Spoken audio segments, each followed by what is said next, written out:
Сегодня на свободе с вами Юра Дракохруст, Сергей Наумчик и наш гость, ведущий телеканала «Настоящее время» Тимур Алевский, его штодзённая программа «Час Тимура Алевского».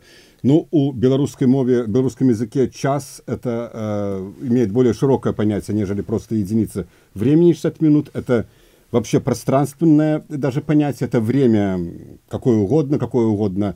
Но в принципе, конечно, мы понимаем под этим время определенное, то, в котором мы живем. Ну, и сегодня так. І сёння мы будем абмяркоўваць тую тэму, якая вот сёння галоўная якраз у нас на нашым сайце. Звычайна мы знаёмім наших слухачоў і гледачоў з тым, што можна пачытаць на сайце. Я просто пералічу некаторыя загалоўкі. Справа аб забойстве Шарамета засакрэцілі. У Беларусь едзе чеченскі бацька у двукосці Рамзан Кадыраў. Дарослая дачка Алеева на сеці ААН крыўлялася ў тэлефон. Магілёўскага журналіста затрымалі пад Асіповічамі. Ён рыхтаваў матэрыялы пра пагрузку расійскай ваеннай тэхнікі. І вось далей з прэс вельмі цікавыя матэрыялы, звязаныя з завяршэннем гэтых расійска-беларускіх манеўраў. Я звярну проста ўвагу на матэрыял 7 пытанняў пра вучэнне Захад 2017. І адказа на гэтае пытанне сапраўды вострыя. Юра, Тимур, ну вот официально завершились маневры, почалася погрузка техники, российской техники, якая убывая, будем сподеваться, что она будет вся выведена, убывая на место своей дислокации. Вот ці можно сказать, что вот гэтымі вучэннямі Россия замацавала свое такое командное становище умовно кажучи, военном поле Беларуси, у военной палітыцы Беларуси и фактично максимально обмежевала свободу дзеяння офіцыйнага Менску у военной сферы. Крок вправо, крок влево, ведаеце, чым караецца. Ну, так можно сказать, только если мы предполагаем, что белорусские военные в случае, если им придется выполнять приказ президента Лукашенко, например, да, откажутся выполнять приказ и сопротивляться приходу российской техники. Ну, вдруг случится такая ситуация. Если это так, то да, а так-то, в общем, конечно, нет. Что точно сделал российский Генштаб, на мой взгляд? Во-первых, они научились и показали скорость, с которой они могут оказаться на границе Белоруссии с любой из стран Украины или западных стран, да, там, Польши и прочее. Худко, да? Быстро. Могут быстро, это во-первых. Во-вторых, они продемонстрировали, ну, по крайней мере, такое у меня сложилось впечатление после общения с журналистами, которые были на учениях наблюдателями, они показали, что они довольно самостоятельно действуют на территории Беларуси. Ну, вот, например, это известная история про дезинформацию о том, что Кантемировская дивизия разворачивает танки и двигается в сторону Беларуси для принятия учений. Вот просто журналисты, которые были в тот момент и спрашивали у офицеров Генштаба Беларуси, так это или нет, увидели, что в течение 5 часов они не могли им ничего ответить, они сами не знали. Но самое удивительное, что они верили в то, что они могут не знать этого. Ну, то есть, что с ними могут это не согласовать. Это правда. А дальше, вот, понимаете, тут эта история, она не только про войну, мы можем тут же вспомнить, прямо сейчас, вот, в рамках этого вопроса, как российская ФСБ в Гомеле украла украинского мальчика и перевезло его в Краснодар. Они же делали это не без ведома белорусских спецслужб, хоть это и близко. Ну, скорее всего, белорусские спецслужбы. А есть версия, что просто с допомогой. Да. Как раз допомога — это не горший вариант.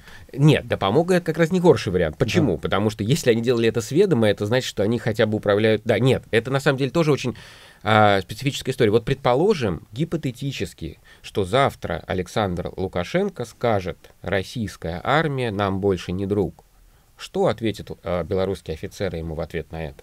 Они могут ему сказать: да, мы выполняем ваш приказ. Или вы считаете, что не друг, а на наш взгляд просто мы и есть российская армия. Могут они так ответить? Абсолютно. Многие назиральники как раз лічаць, что менавіта так офицеры белорусской армии, особливо генералитет, який весь пресс закончив російські академії, іменно это так і откажет. Так, я думаю, я вас криху просто перепиню і скажу, нагадаю нашим слухачам і глядачам, що ми працюємо в соціальних сетках, ВКонтакте, в Твиттере, в Одноклассниках, в Фейсбуку, і ви можете праз Фейсбук задавати питання і Тимуру Аленському, і Юру Дракохрусту.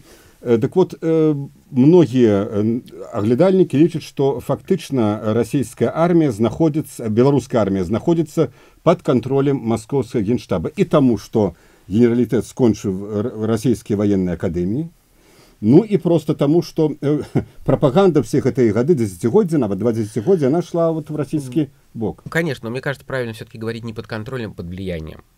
Потому что до определенной степени каждый офицер в любой армии, тем более в армии соседней страны, никогда не поделится своей долей полномочий ни с кем. Даже с близким другом, даже с соседним генералом из своей же армии, тем более с армией другой страны, не поделится. Ну, просто это так устроена природа управления. Вы поделитесь своей властью с Юрием прямо сейчас, если у вас она есть? Нет, наверное. Юра, Юра с вами. Давай, ты будешь вести. Но что интересно, но что мне кажется интересно ведь на самом деле не только даже как армия на это отреагирует, а как на это отреагируют люди, которые живут в Беларуси. Потому что я сегодня, когда шел вот к вам в студию и думал о этих учениях, я пытался понять, а что о российской армии думают, например, жители белорусских сел. Ну, как они вообще воспринимают Россию? Эту историю просто проиграли в Украине совсем недавно.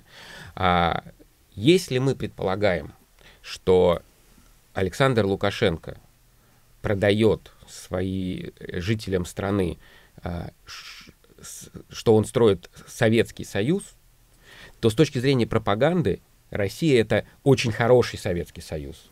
Просто очень хороший. С точки зрения пропаганды, я так думаю. Что на самом деле, конечно, неправда. Вы не правы. Лукашенко говорит, что белорусы те же самые русские, но со знаком качества. Вот у вас, у русских, нет знака качества, Тимур, а вот у нас оно стоит. Тимур, тут довольно тонкий и цікавый момент, что Лукашенко, як не дивно, обороняется от вот этой, так сказать, наступа русского свету не неким аутентичным белорусским национализмом, а, як не дзіўна, савецкім інтэрнацыяналізмам.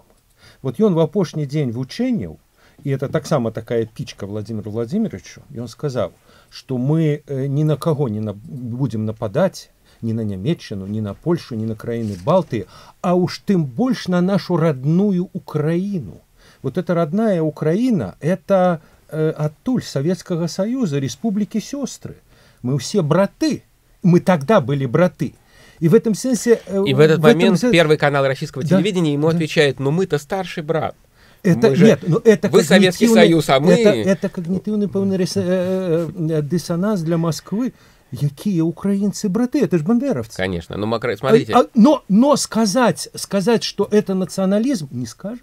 Смотрите, как обхитрил российский генштаб Александра Лукашенко в идеологическом смысле на этих учениях. Что они проиграли? Они проиграли историю, что если мы с вами не одна страна, то вам надо выбирать между Россией и Вайшнорией. Вот выбирайте. Какой путь вы выберете? И сразу мы увидели реакцию людей, которые живут в Беларуси. Некоторым эта идея понравилась. У нас есть Беларусь, ориентированная на Запад, и у нас есть Беларусь, ориентированная на восток. Тимур, вы пагаджаецеся з тым, што вот эта ідэя Вайшнорыі, яна была выдумана не в генштабе в Минску, а в Москве. Идея Вайшнорыі, я уверен, была не только выдумана в Москве, но и проиграла все слабые места политики Лукашенко. Ему просто поставили перед выбором. Его просто сейчас поставили перед выбором. Есть, как ты будешь строить страну? У тебя нет больше никакого нейтралитета. Или ты строишь Вайшнорыю, ну тогда мы введем войска. Или ты соглашаешься на все, что мы делаем, но тогда у тебя есть вот это количество людей, которые против.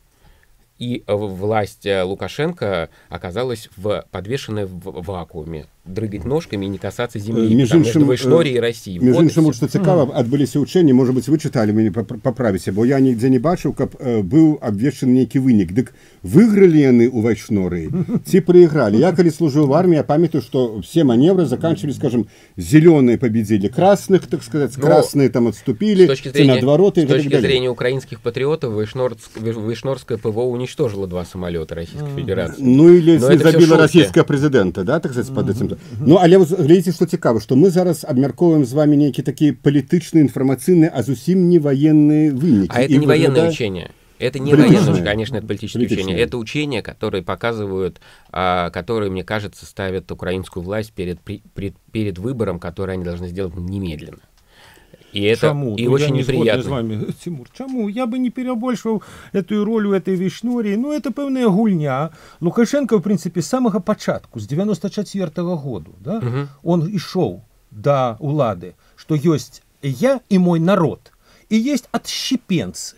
Ну, в 2017 году высветлилось, что гэтым в его уявлении отщепенцам, да, настолько Лукашенко вот кепски, брыдки, да, что яны нават, да, вот хоть бы нам дали куточек, где мы бы от яго вот, да, вот не конечно. Ну и что? А то, что Россия показала, Кольки что у них эти дивизии, отщепенцы... говоря словами Сталина, И тут оказалось, что это отщепенцы, как вы правильно рассказали, да, мне вот перед эфиром, это треть территории Беларуси, и карту ж не просто так показали, как показали ее. Не тратина. Ну хорошо, но на карте так выглядит, что приличный кусок. Вот еще один аспект этой темы. Вот сегодня у блогу на нашем сайте свобода.орг Валерий Карабалевич, наш аналитик, и он написал такую фразу, что Беларусь была у информационной войне, якую яна проиграла, и вот менавіта гэта самый важный вынік. Скажите, Тимур, на ваш погляд, вот ці выніку вот гэтых сумесных маневраў расійскіх беларускіх, ці пацярпела Беларусь некие имиджевые страты на международной арене? Мне кажется, что Беларусь не потерпел поражений ни в какой из войне, потому что это были учения, и информационные учения тоже это были.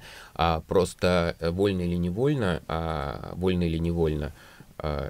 Россия заставила Беларусь и прямо сейчас, и людей, которые живут в Беларуси, прямо сейчас для себя ответить на вопросы, как будет и что вы будете с этим делать. Але глядзіце, перед гэтым 2 гады, ну, может быть, 3 гады было такое пацяпленне, процесс пацяплення адносінаў Менска с Брюсселем, с Вашингтоном, Захадом и так далее, так сказать, такое... Просто я одну вещь хочу сказать. Я говорил с Майклом Кофманом, специалистом по российской армии в институте Кеннона в своей программе, и мне показалось, что он очень важную вещь сказал. Это в Беларуси эти учения воспринимаются как часть белорусских учений, правильно? В Украине они воспринимают это как учения, которые направлены для агрессии в Украине. Но он считает, что Россия проигрывала совсем другой сценарий.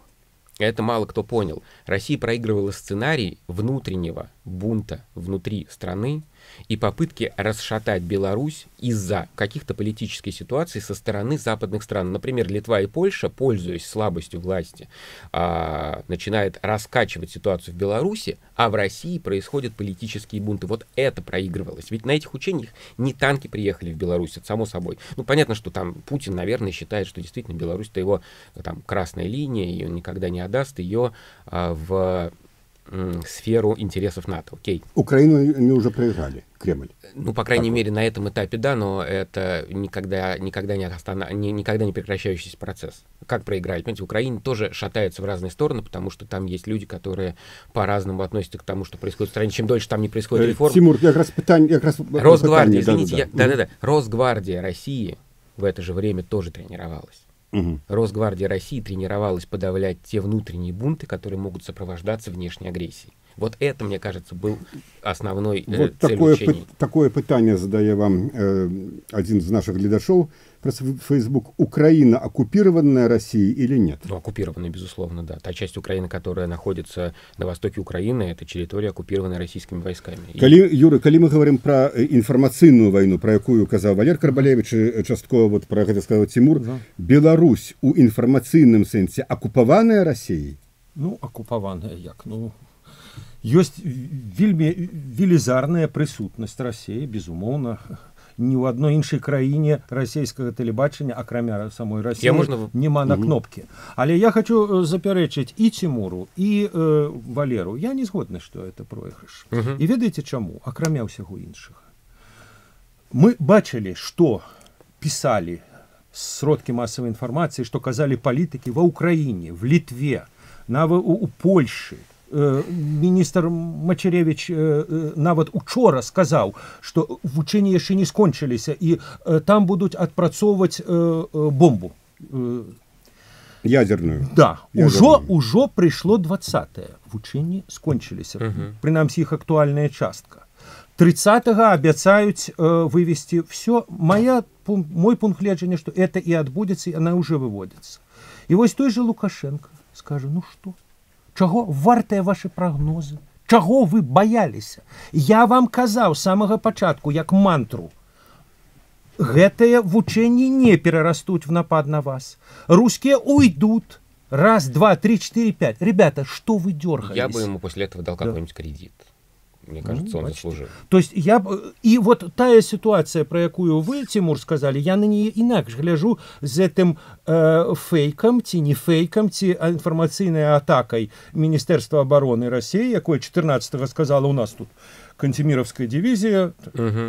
Но что на это отказало Министерство обороны Беларуси? Вот так стало? Нет, не встало. Не встало. Так сказала, что тут какая-то накладка, имитация. Но не сказала, наши русские браты... А тебе не падаецца, что это вельмі дзіўна? У межах одного сумеснага маневра одна, так сказать, ну, одна рука, там одна полова головы не ведает, что нет, тут другое интересно, что, конечно, они стали сильнее Министерства обороны Беларуси, потому что когда они звонили, когда они звонили и им не отвечали, они сделали выводы. Вот. Нет, а потом, вы знаете, тут еще так само важный момент в, как это называют, византийской проскинезии, да? Вот в учении 9-го года Медведев приезжал, президент? Да, нет, да, приезжал. Приезжал, 13-й год президент приезжал. Путин демонстровал братерство, а тут, а как же с братерством? А вот, видать, вот тое, что он не приехал, и что Шойгу отмовился от визиту... А почему вы думаете, что это было так? Кто вам сказал, что это Лукашенко не поехал, а не он не приехал? Почему мы думаем... Я про Почему мы думаем... Я думаю, что была инициатива Лукашенко. Зачем я просто кажу про тое, что поміж двумя столицами відавочна пробегла черная кошка. У той бок, ці в этой бок, але яна ёсць. Ну, есть, и в конечно, этом senсе да. Захад, Киев, Вашингтон это зафиксует. И вот то, что Сергей сказал, можно сказать по выніках вучэння, что максимально обмежавана свобода дзеяння в Беларуси. Нет, нельга. На мой погляд, нельга. Согласен, кстати. Нельга. Я бы Валерий даже вот ответил, который задал этот вопрос по поводу оккупировал или нет, например. Да, ваши мозги оккупировала Россия или не оккупировала? Вот весь ответ. Если она оккупировала ваши мозги, то оккупировала, а если не оккупировала, то не оккупировала. Я думаю, что мозги слухачоў нашага эфира и гледачоў у социальных сетках яна все ж таки у большасці не оккупавала, але улічыце, што у Беларусі все хорошо. Не все хорошо, тому что в Беларуси вельмі великая частка насельніцтва глядзіць российские кремлевские каналы. А может быть, это не оккупация, а просто место для друга там в голове. Тут все очень важно, как к этому относиться. А что за друг такой, коли друг агрессор, правда? Вот цікаво, вот вы лічыце, что іміджавых страт ніяких, але паглядзіце, фактично Беларусь выступила у сумесных военных дзеяннях разом с агрессором. Вот, скажем, с Брюсселя, с Вашингтона, не знаю, с Варшавы, с Вены, отсюда, с Праги. Ну, а тут спрямается так, правда? Ну, вот, видите, да. У Конституции Беларуси написано, Беларусь имкнется до нейтралитета. Уявите себе, нейтральная Швейцария в 1943 году выступая на боку Гитлера. Как это оценивать? Это, я думаю, что сейчас нужно оценивать примерно так с точки зрения Праги, Брюсселя и Вашингтона, что если Беларусь, например, бы сегодня сказала, не хотим этих учений на своей территории, то Вашингтону пришлось бы брать на себя еще необходимость кормить попавшую в неприятную ситуацию с военным конфликтом с Россией и Беларусью. Вот точно они этого сейчас не потом хотели. Я бы еще хотел сказать... Послушайте, это союзное государство. Оно союзное на бумаге, подписанные документы. Они же уже подписаны. Почему, собственно, эти учения там не могли бы проводить? Какие вообще были основания для того, чтобы они там не проводились? А потом я хочу сказать, Сергей, давай подумаем про альтернативу. Ты вот кажешь так. А есть альтернатива. Вот 14 вересня российский генштаб сказал, а мы еще вам подкинем там первую гвардейскую армию, да, и отказ с Беларуси. Давайте, ребята, еще подвалите, так сказать, нам пару дивизий. Коли б Лукашенко сказал, да, ЛНР, ДНР, это русские люди, мы за них. Коли б он такое казал. Это вот мы что с чем пораўноўваем. Просто, понимаете, тут тоже еще всегда не надо недооценивать людей, которые работают, служат в армии или в спецслужбах Беларуси. Они же посмотрели уже, что было с украинскими коллегами, которые поменяли погоны и отправились в Россию. Не все из них, большинство из них осталось неудел. и остались они вовсе не на своих постах. И мне кажется, что вот просто сейчас они для себя ответили на вопрос, до какой степени они друзья, а где они дальше дружить не готовы. Тимур, и последнее, апошняе для вас пытанне. Вот наколькі вам рэальнай бачыцца такая военная, силовая интервенция, вот вы сами казали про расійскія войскі, якія могуць ворвацца ў Беларусь.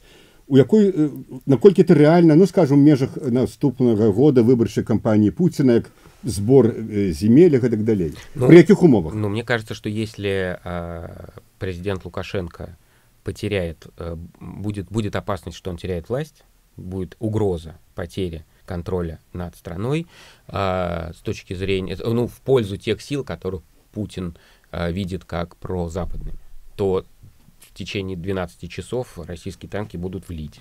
Будут там стоять и охранять его власть. Я просто в этом абсолютно уверен. Беларусь Путин будет защищать как последний рубеж. Свой. Дякую. Сегодня на «Свободе» с вами был ведущий телеканалу «Настоящее время» Тимур Алевский, оглядальник «Радио Свобода» Юра Дракохруст и я, Сергей Навумчик.